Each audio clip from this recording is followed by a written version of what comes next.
Shalom sahabat YKB, berjumpa kembali pada program Injil dalam Melodi bersama saya Leonardo Immanuel. Pada kesempatan ini saya akan mengajak kita untuk melihat lebih dalam tentang nyanyian Maha Terpuji Allahku yang ada di dalam buku nyanyian kita, yaitu Kidung Jemaat nomor 79.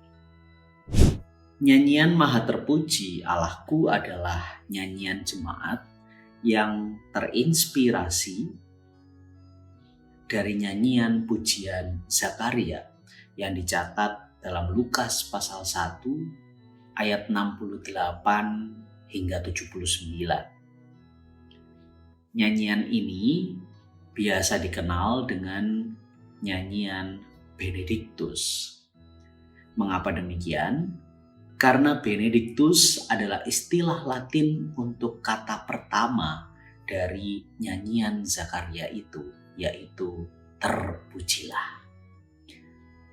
Melodi atau lagu yang digunakan pada nyanyian Maha Terpuji Allahku merupakan karya dari seorang teolog dan musisi yang bernama Wolfgang Dastein. Judul asli dari melodi atau lagu ini adalah Ein Wasserflussen Babylon. Seperti judulnya, melodi atau lagu ini sebenarnya merupakan melodi yang digunakan untuk nyanyian Mazmur 137 dalam bahasa Jerman karya Dastein. Namun pada perkembangannya, melodi atau lagu ini digunakan juga untuk membalut nyanyian pujian Zakaria yang ada di Kidung Jemaat nomor 79. Sebelum kita membahas lebih jauh tentang karya nyanyian ini, mari kita berkenalan lebih dalam dengan Dastein. Pada tahun 1503, Dastein mendapatkan pendidikan teologi dan humaniora di Universitas Heidelberg. Di sana, dia belajar filsafat dan teologi skolastik. Setelah itu, ia bergabung dengan Ordo Dominikan di Strasbourg. Selain memperdalam pendalaman spiritualitasnya, di sanalah Dastein mempelajari musik gereja.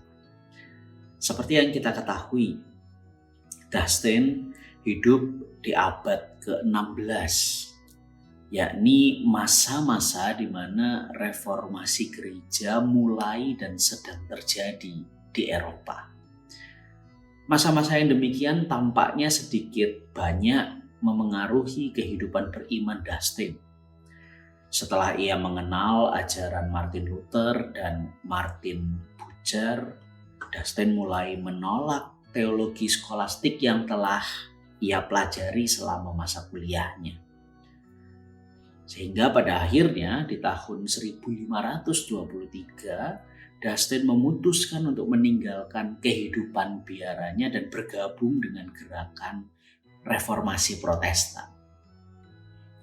Ia memiliki kegelisahan yang kurang lebih sama dengan John Calvin yang saat itu juga berada di kota yang sama dengannya, di Strasbourg.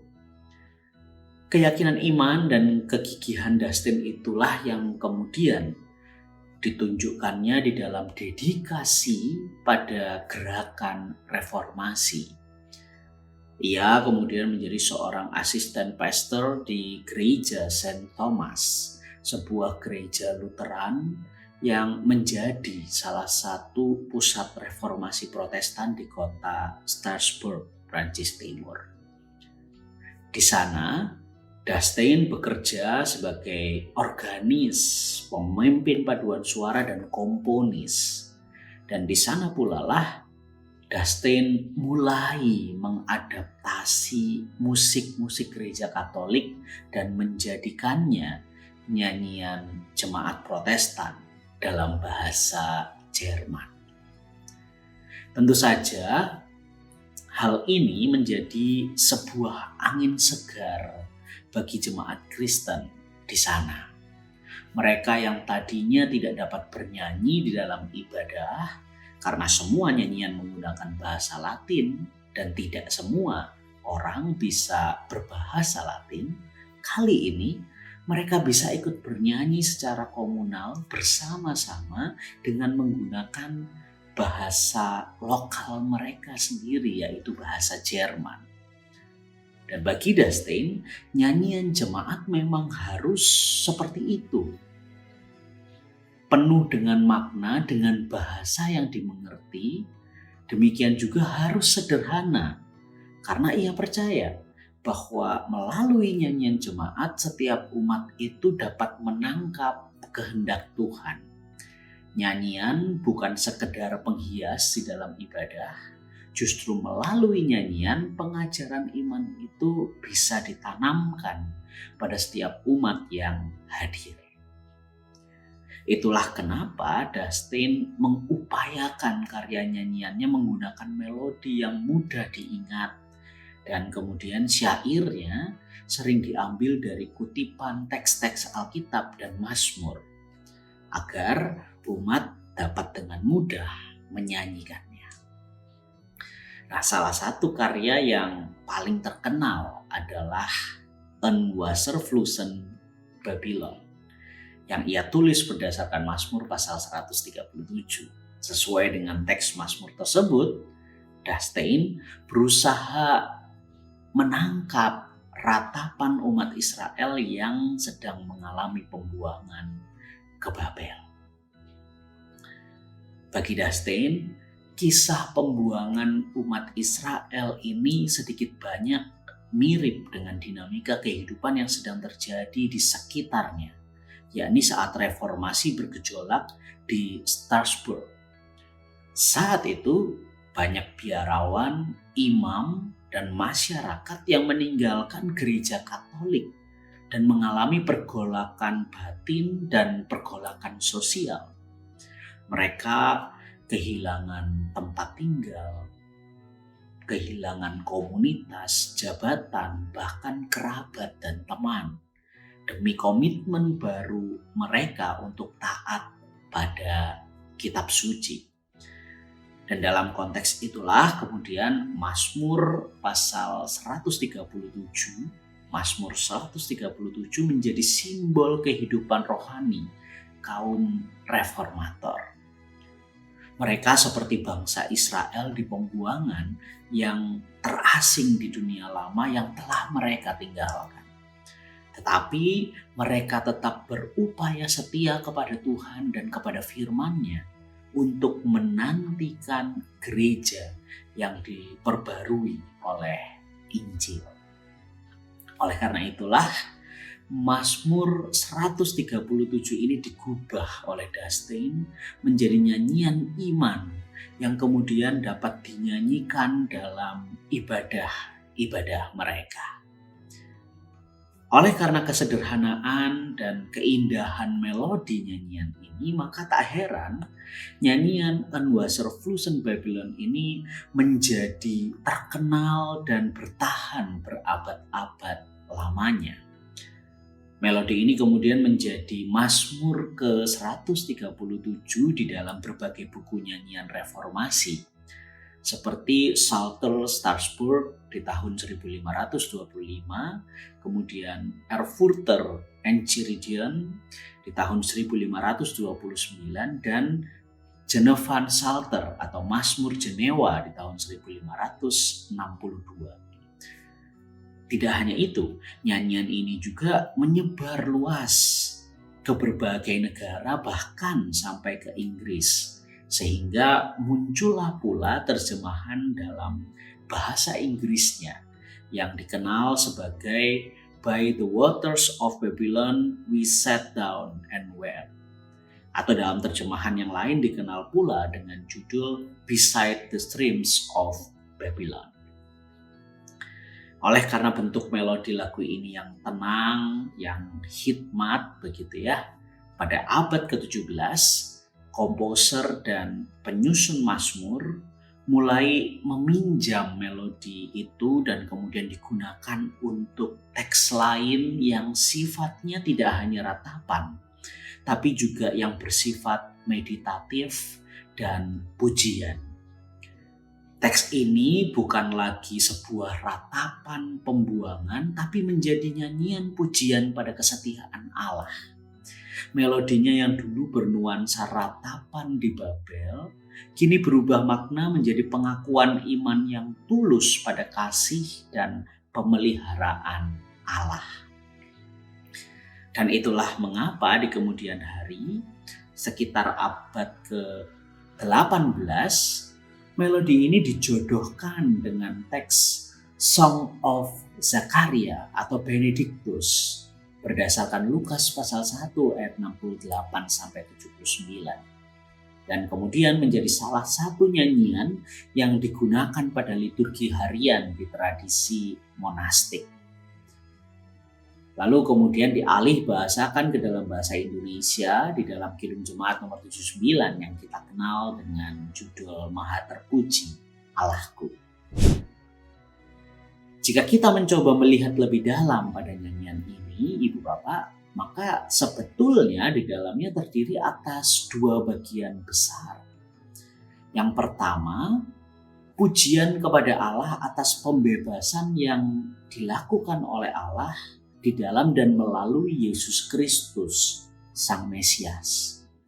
Kemudian yang kedua adalah sebuah kesukacitaan atas peranan penting yang akan dilakukan oleh Yohanes Pembaptis di dalam karya Kristus yang membebaskan itu.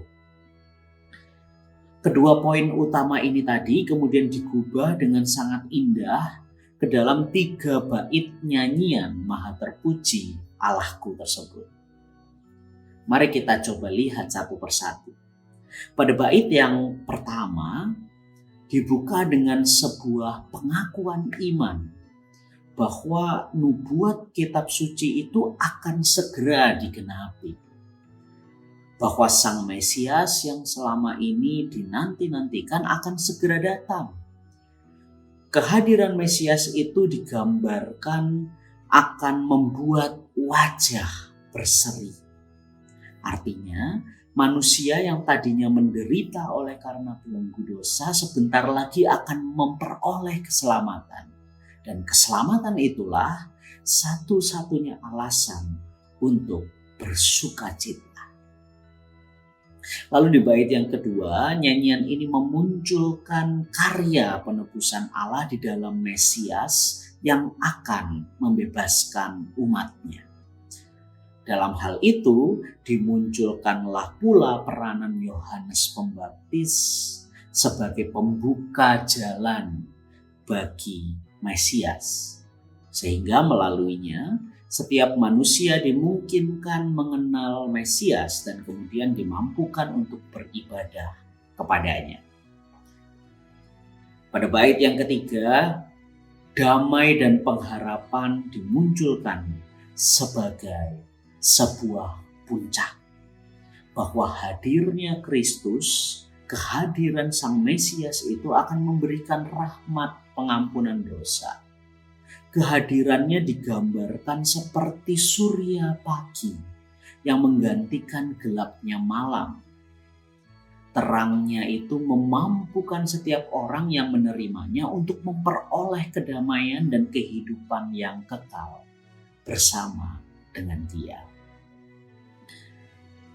Nah, sebagai nyanyian jemaat yang melodinya diciptakan pada abad ke-16, maka nyanyian ini, Maha Terpuji Allahku, tentu saja memiliki gaya yang hampir mirip dengan nyanyian Mazmur Jenewa.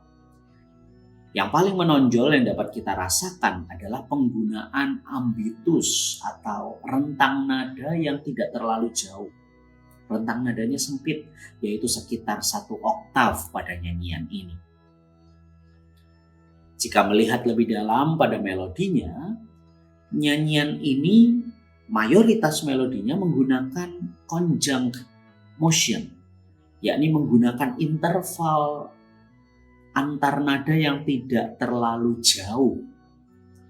Sehingga dengan demikian terciptalah kesan yang lembut dan mudah ketika dinyanyikan.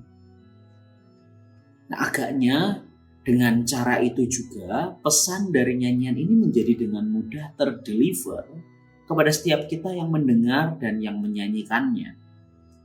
Bahwa Sang Mesias itu hadir untuk memberikan pembebasan dan kedamaian. Ia bukanlah sang pembebas yang datang dengan tameng dan pedang, tapi ia hadir seperti matahari pagi yang menenangkan dan menghangatkan dengan cinta kasihnya yang penuh kerahiman. Nah, Bapak Ibu, kiranya pesan nyanyian ini tidak hanya menggema saat masa-masa Advent saja, karena biasanya nyanyian ini dinyanyikan saat Advent di gereja-gereja. Baiklah pula pesan ini digemakan pada setiap momen kehidupan kita, sehingga melaluinya kita senantiasa diingatkan bahwa pengharapan itu akan selalu ada di dalam Dia, di dalam Allah Sang Surya Pagi yang penuh dengan kasih.